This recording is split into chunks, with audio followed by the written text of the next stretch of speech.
30페이지 세포망을 통한 물질이동 방식을 정리하는데요. 여기서 중요한 것들이 조금 있어요. 수능에 잘 나오는 게 3투가 제일 잘 나와요. 자, 그림으로 이해해야 되는 경우가 많은데 앞에서 우리가 모식도 하면 거친면 소포체가 또는 특히나 매끈면 소포체가 실제 모습이 굉장히 판이하게 달랐다는 거나 연목체의 실제나 모식도가 좀 달랐던 것들도 우리가 봤는데 얘네들은 대부분 모식도예요. 왜냐면 정확한 모습을 아무도 몰라요. 그런데 이제 정리를 일단 우리가 하자면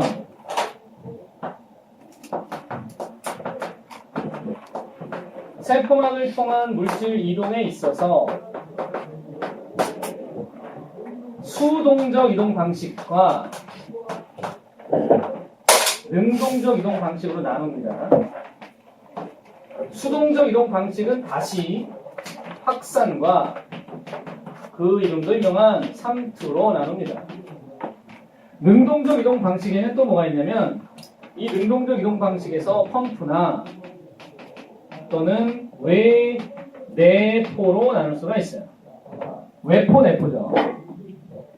자, 수동적이란 말이 무슨 뜻일까요? 에너지를 소비하지 않는 거죠. 능동적은 당연히 에너지를 소비하는 거겠죠. 여러분, 확산이 뭐예요? 확산을 영어로도 알지. 뭐나? 확산하다. 그래요. 이 확산이 뭡니까? 설명해 보세요. 아니, 확산의 개념을 지금 떠올려야 돼. 가장 자연적인 이 현상을 잘 모른다는 것도 되게 그런 거야. 아, 그렇죠. 고농도에서 저농도로 물질이 이동하는 건데 그것은 자연적인 거라고요.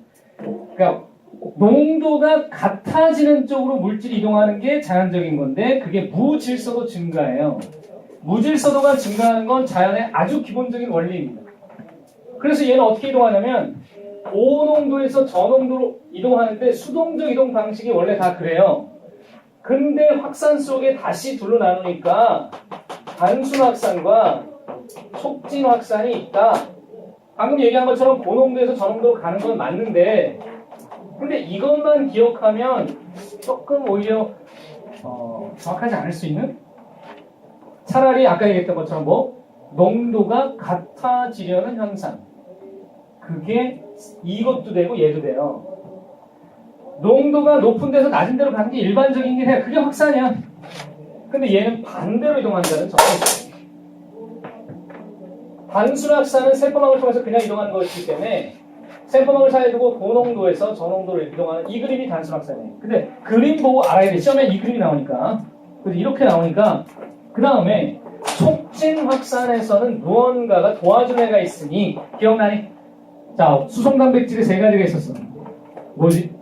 펌프, 통로, 운반체. 그 중에 뭐겠어? 에너지를 쓰지 않으니까. 통로랑 운반체가 있겠죠? 그것도 기억나니? 누가 뚫려있니? 이미 딱 느낌이 그렇잖아요. 통로 뻥 뚫렸다. 통로가 있네? 여러분 대학으로 가는 통로가 있다면 뻥 뚫렸다고. 난 어차피 가게 돼 있어. 가게 돼 있어. 사실이야. 너네 다 대학 가게 돼 있어. 이 중에 대학 안 갈 친구 있다면 아예 이 수업을 안 들어요. 어차피 대학에 가게 돼 있어. 그건 사실이야. 믿어 의심치 말라. 어차피 대학에 가게 돼 있어. 끝.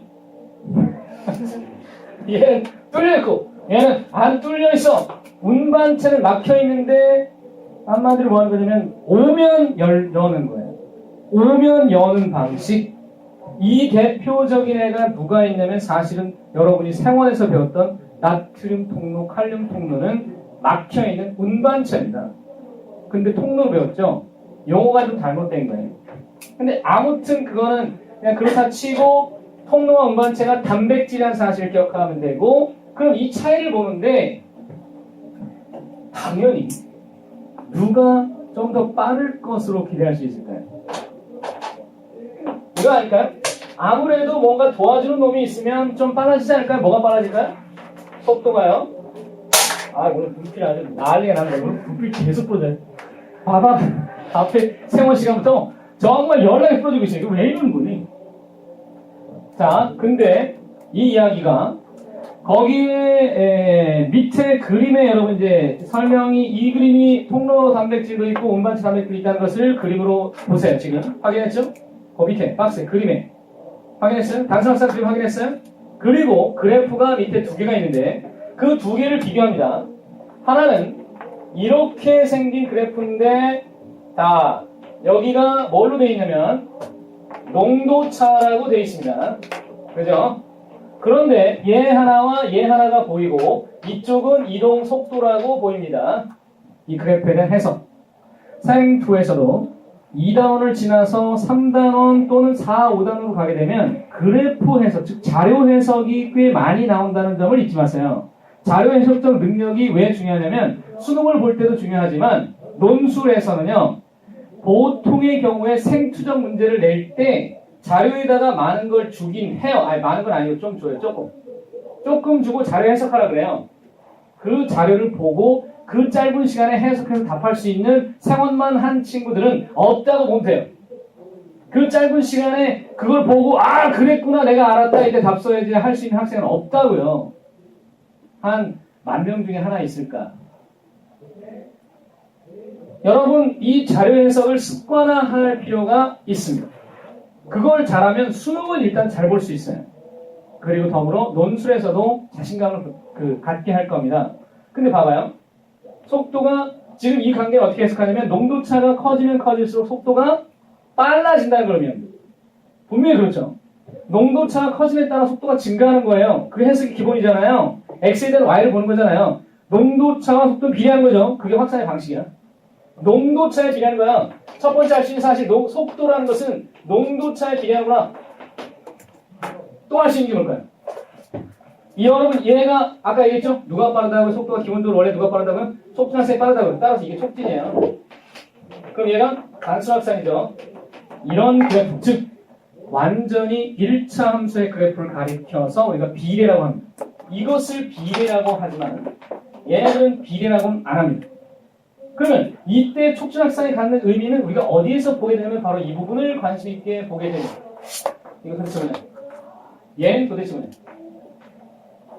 여러분 지금 저게 단백질이 관여하죠? 단백질이 관여해서 이렇게 된 상태를 우리는 이런 말이 있습니다. 뭐라고 하냐면 두 글자 포화 뭐가 포화됐느냐? 그 운반체 또는 통로 단백질이 완전히 지금 풀타임으로 다 가동돼. 완전 전 모든 단백질이 다 가동되는 상태. 그게 포화인데 이때 여러분 보다시피 속도는 최고예요. 최고.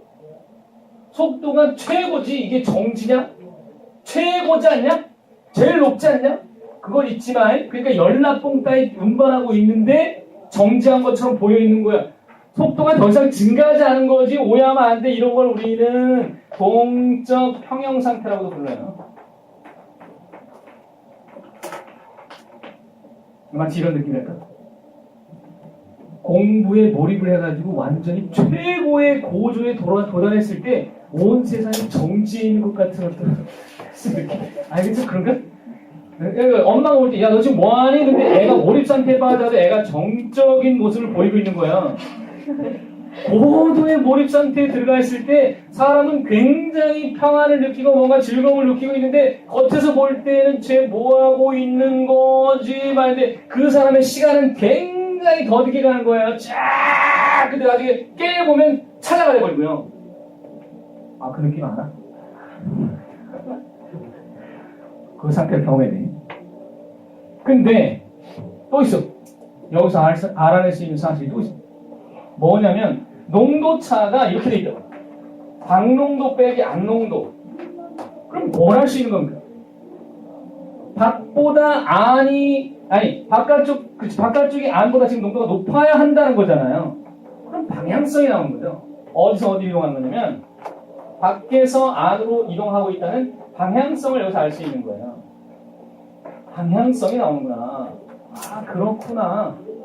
요 동평상에 대한 개념이 앞으로도 계속해서 나올 것입니다.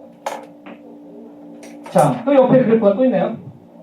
옆에 그래프는 뭐냐면은 이겁니다. 이번에는 이쪽이 시간이고요. 그 다음에 이쪽은 역시 농도인데 세포 안쪽 농도라고 되어 있나요? 세포 안 농도 그리고 이렇게 되어 있네. 짠, 영, 요로롱, 띵. 세 가지를 비교하는데요.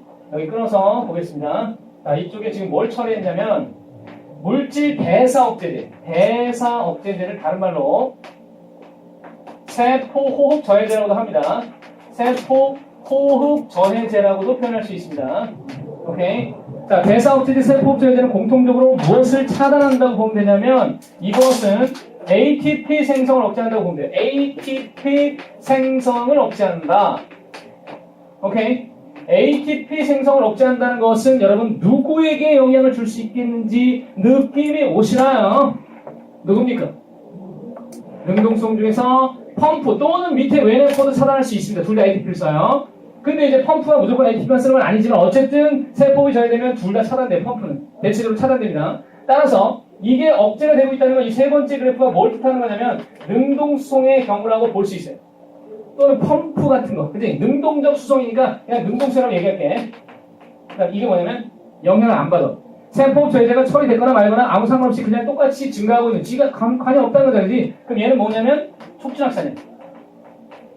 왜냐면 이게 제일 속도가 느린 단순확산일 테니까. 그래서 얘는 속도 비교를 하면서 더더욱이나 전부 다 뭘로 안쪽의 농도가 높아지는 걸 봐서 밖에서 안으로 지금 운반하고 있다는 얘기예요. 그렇게 됐을 때 얘가 제일 빠르지만 세포흡 저해제 영향을 받는다. 그것은 에너지를 소비하고 있다는 걸 보여주는 증거가 됩니다. 에너지 소비하는 방식이 얘, 에너지 소비하지 않는 방식이 얘. 오케이? 에너지 소비가 이루어지느냐, 그렇지 않느냐의 차이죠. 펌프 정리. 펌프는 두 가지야. ATP를 이용하는 나트륨 칼륨 펌프가 있어. 그리고 수소 펌프가 있는데 원래는 나트륨 칼륨 펌프는 독립적인 펌프예요. 그래서 분리 추출이 가능하지만 수소 펌프는 사실상의 분리 추출이 안 되는 애예요. 근데 이제 독립적으로 우리가 그냥 지금 설명을 위해서는 수소 펌프라는 게 있다. 그렇게 얘기합시다. 어쨌든 얘네들 다 농도 경사에 역행한다는 말을 쓰거든요. 그게 무슨 말이에요? 저농도에서 고농도로 퍼올린다는 얘기예요. 농도 경사에 역행한다는 말은 이게 하는 일인데 거꾸로 가는 거지. 낮은 데서 높은 데로 보내는 거다. 수소 펌프는 얘는 지금 에너지를 다른 걸 쓰는데 ATP 써. 오케이? 그럼 얘는 뭘 쓰냐? 전자 에너지 소비예요. 전자 에너지를 쓰는 것과 ATP를 쓰는 두 가지 방식이 있다는 것을 기억하시고 요 애들이 어디서 등장하냐면은 수소 펌프의 방식이 미토콘드리아나 또는 엽록체에서 등장하게 됩니다. 아주 중요한 얘기예요. 무조건 수능에 나오는 주제입니다. 그리고 원래 참 기본적인 얘기를 하고요. 거기서 등장하니까 4단 오더에서 나오니까 좀 기대하시고 웨네포를 지금 정리하는데 나중에 한 번 더 얘기하겠지만 지금 정리할 때 그냥 한 번에 받아들여 보세요. 웨포라고 하는 것은 이 포자가 이런 모습이에요. 이렇게 봐봐라. 또 볼까? 자, 저기다가 물질을 하나 넣어볼게. 요로롱.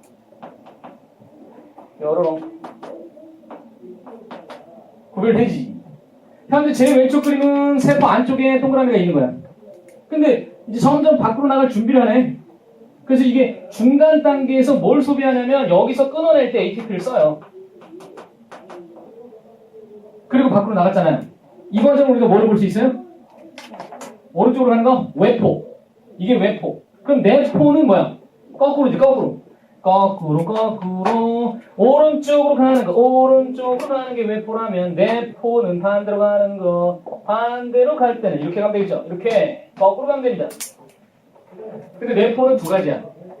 뇌포가 두 가지인데 하나가 식세포 또 하나가 음세포. 여기 쓸게. 뇌포는 두 가지야. 식세포 음세포야. 근데 대학교에 가면 이것이 더 세분화돼. 몰라도 돼. 왜냐면 너는 대학생이 아니니까. 그런 거는 지금 중요한 게 아니야. 근데 그런 거 보다 하면 돼. 뭐 그런 거 보다 대학까지 배우지. 어차피 너는 대학교에 간다니까. 진짜 장담할 수 있어. 여기 온 친구 중에 대학교에 안 갈 애들은 아유 없어요. 있어요. 여기서 음세포와 식세포 중에 누가 더 큰 물질을 운반하느냐? 뭘 것 같아? 여러분 음식을 생각해 보세요. 음은 뭐 하는 거야? 이거 알아? 이거 건물에 가면 왜 이런 거 있잖아. F&B 뭐 약자리요? Food. 그렇지요. 식사, 음료. 음료는 마시는 거잖아요. 아니 세상에 음료수가 씹어먹나? 이게 작은 거죠? 작은 것을 받아들이는 거고 얘는 큰 것을 받아들일 때 쓰는 방식이에요. 근데 이거를 어떻게 시험에 내냐고? 그림으로 구별하게 하는 거예요. 그 그림이 궁금하다면 잠시 기다리세요. 언제 얘기하느냐? 이거 얘기할 때 뭐 끝나고? 3투 끝나고 다시 요거 펌프 끝나고 또 얘기하겠습니다만 어쨌든 빨아들이는 거예요. 이때 에너지를 씁니다. 큰 물질이든 작은 물질이든 빨아들일 수 있는데 이런 것들이 평가 문제에 나온 적이 있었다고. 이제 우리는 하나가 남았네요. 3투를 설명하고 다시 펌프 또 볼 거긴 합니다만 3투가 할 얘기가 제법 많아요. 이게 3투를 간략하게 정리할 때 이걸 쓰면 되는데 왜 나머지 것들보다 3투가 주목을 받느냐? 얘는 이게 꼭 단서가 들어가요. 반투막을 사이에 두고라는 말이 들어가다 보니까 중요한데 반투막이 없었으면 그냥 확산이거나 펌프밖에 안 되는데 반투막이 있으면 농도차를 유지하기 위해 농도차를 없애기 위해서 거꾸로 이동하는 일이 벌어진다는 거예요. 그래서 3투를 다시 정의를 내려보니 반투막을 사이에 두고 농도를 같게 하려는 현상이다 이렇게 볼 수 있어요. 자, 이 말을 여러분 이해해보세요. 반투막 때문에 농도차가 벌어지더라도 확산이 될 수 없다. 따라서 반대로 이동한다. 그런데 결론적으로 보면 농도가 같아진 쪽으로 간다는 게 3투입니다. 그럼 반투막을 우리가 이해해야 되고 3투 현상을 더 세부적으로 들어가 보자면 이제 31페이지 3투 바로 2번에 이야기를 합니다. 여기서 이제 시험 문제가 많이 나와요. 다시 한번 정의 3투가 뭐라고요? 반투막을 사이에 두고 농도를 같게 하는 현상인데 또다시 여러분이 좋아하는 표현을 하나 쓰자면 농도가 낮은 데서 높은 데로 물이 이동한다라는 아주 쉬운 표현을 쓰기도 하죠. 자, 반투막을 사이에 두고 농도가 낮은 곳에서 높은 곳으로 무엇이 이동하냐면 물이 이동한다. 그게 3투다. 보통 이렇게만 얘기해도 생투에서는 적용이 잘 돼. 농도가 낮은 데서 높은 데로 물이 왜 이동하느냐? 라고 묻는다면 농도를 같게 하려고 라고 대답하면 됩니다. 오케이? 자, 그렇다면 3투에 관한 기본적인 그림을 하나 설명하겠습니다. 이거는 이제 우리 교재에 없어서 한번 예시를 또 드는 건데 왜냐면 유자만 바로 들어가면 여러분 정신이 없어 해. 따라라라라라 A B 이라라 따라라 이 소리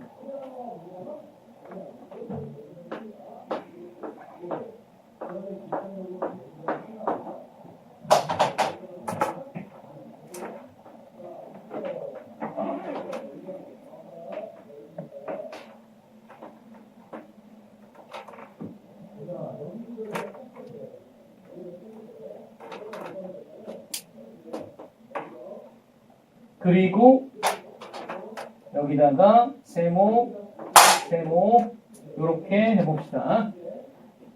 자, 이게 물질이 종류가 세 가지가 있는데 크기가 달라서 이 반투막에 따라 투과 여부가 다르다는 것입니다. 아하, 그렇구나. 그런데 여기서 이 투과 여부를 설명할 때는 동그라미는 통과를 하고요. 그 다음에 네모도 통과를 하지만 세모만 통과를 못한다. 그래서 여러분이 좀 이미지를 갖기 위해서 세모를 좀 더 크게 그려서 세모는 통과를 못한다. 이렇게 구별을 해보겠습니다. 이거요. 촘촘하게 보여줘요. 정말 대박이에요. 이렇게 하고 언제 할 건지